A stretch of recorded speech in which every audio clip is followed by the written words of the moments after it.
Hi everybody, it's Derek here. Today I have with me this Crock-Pot cookbook filled with recipes that are only 5 ingredients or less. This is what the front cover looks like.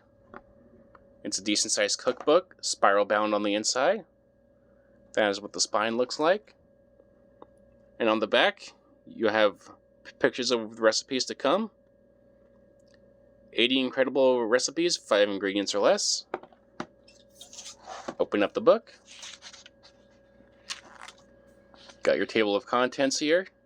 Everything you need to know. The introduction. How to use your crock pot, the best ways to cook in it. And then just keep going. You have all the recipes throughout. Got good quality pictures to go along with it, so you know what you are cooking. I really like having pictures included in cookbooks. I can't just go off of recipes alone and need to know what the final product looks like. Crockpots can cook a variety of foods, a wide variety. All kinds of stuff is included in here. I like how the page numbers are on Crock-Pots at the bottom. That's pretty cool. Yeah, all kinds of recipes here. You can pause to read them if you want.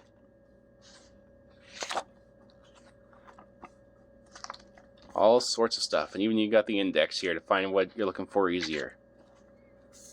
Metric chart as well. It's a good book to have.